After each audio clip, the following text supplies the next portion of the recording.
I'm Sue with Ava's Bridal Couture in Dallas, Fort Worth, Texas. Today we're talking about letting out a bridesmaid dress. If you have a bridesmaid dress or a wedding dress that is a little bit small and you need to have it let out, you're probably in panic mode. It's completely natural to be nervous and to think that it's not going to turn out the way that you're expecting. Maybe it's going to be way expensive. All of these thoughts are running through your head.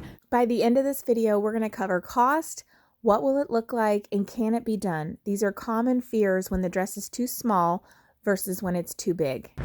Before we get started, go ahead and hit that subscribe button. I'm going to link all my contact information. If you're a new bride, I want to meet you. You can shop for your wedding dress here at Ava's. We have an amazing shop link on our website that gives pricing and sizing of our huge inventory.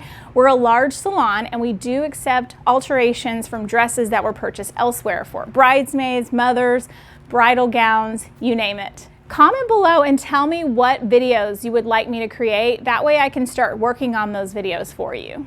This dress is really dark, so for the sake of the video, I'm going to pull this dress out because it's a little easier to see the side zipper. This has a side zipper. On a side zipper, you have two places to let it out. Your seamstress is going to go into the zipper area, but then she's also going to go into the side seam. There's not a lot of seam allowance in there, so you're naturally going to be triggered. You're going to be thinking, oh my word, what's going to happen? And you can tell that just by going into the lining. You're going to check the skirt area first, but then you're going to open this up and go into the zipper. Sometimes the manufacturer will put a little extra space into the zipper. And what we'll be doing is letting it out to the full max. So there is about 1/4 of an inch on this side and 1/4 of an inch on this side before it gets vulnerable. You don't want to let the dress out too much because then your seams don't have enough to grab onto, and that is not what you want. I'm going to link another video about stretching your dress where I talk about these different zippers. If you're interested in seeing that video, I'll go ahead and link it, and I'll also put it in the description below. If you look at a size chart, you're going to be able to see a half inch on each side is a whole dress size. What we do is go into the interior of the dress and we put it in to the lining. We will undo some of these tacks, and instead of having them so deep, we'll blend them and move them down so that this section here doesn't have any seams. And then this here just has a little tiny piece over on this side. You won't even notice. It's like having a pinstripe going down your pants or something. It looks stylish and pretty. People won't notice unless you tell them. Here's how we let out the skirt without having any seams on the outside of the dress. Do you see how deep these pleats are in the front? They're also in the back. We really need one of these pleats on either side, and we really don't need the full pleat, so you won't look any different from the outside. Professional pressing will be really important to make it look flat and clean. Now let's look inside the lining.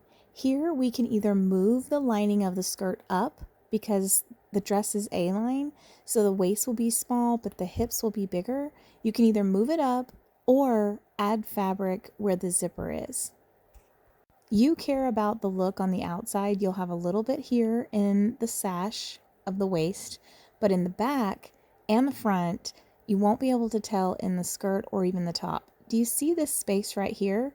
If you didn't want to add fabric into the bust, you could move the back's overlap to where you get an extra inch or two in the dress. These are all hacks that you can use. You don't need all of them, but there are different ways that you can get inches out of the dress without having to purchase a whole new dress. We've got the armhole idea that we covered earlier in the video. Now you've got a lot of options.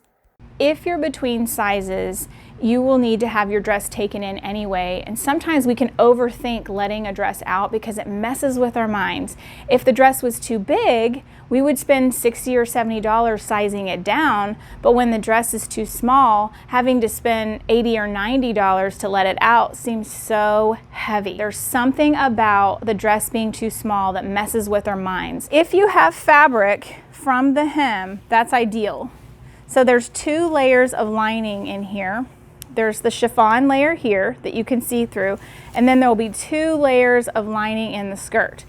If you're having your hem done, that's all we need to take that little sliver and to put it into the top of the dress. If you don't plan to do a hem and you're wanting your shoes to pay for your hem, then you've got 2 layers here. Cut the most inside layer of lining. If you're trying to save cost on ordering material, I recommend Using material from the bridal party. Someone in the group is going to need a hem done if there's multiple girls in the group, or if we have the ability to order a yard of fabric for you. They do not offer quarter yards or half yards. They will sell a full yard, so you'll have shipping costs plus the cost of the fabric. Sometimes that's the best route, and then other times you can use the cost-saving hack of getting the material from someone else. I highly recommend getting the appointment scheduled now. Even if the wedding is a couple of months away, just get it done now. And within 3 to 4 weeks, their work time, you're gonna go back and be like, oh, it fits so great. I look amazing. I look skinny, sexy, pretty. That's exactly what we want you to feel.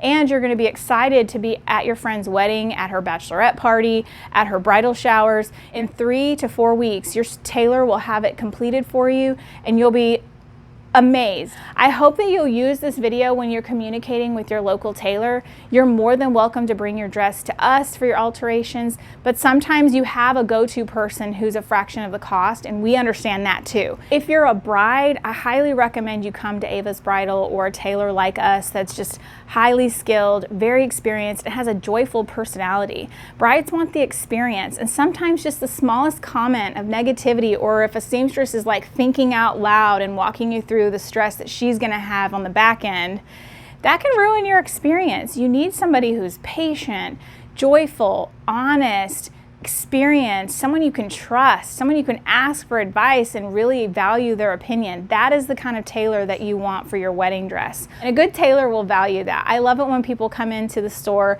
and the mom or the aunt or the grandma or somebody in the group sews. It makes my job so much easier having to speak to someone on my level versus like speaking a foreign language to them. So give this video a thumbs up if it was helpful, if you learned some things today. Use this video as a communication tool with your local tailor. Learn some of the lingo and the terminology and how it's done. That way you could walk into your fitting knowledgeable and experienced on how this is gonna come together. I'll link all my contact information in the description box, and I'll see you on Instagram. Mwah!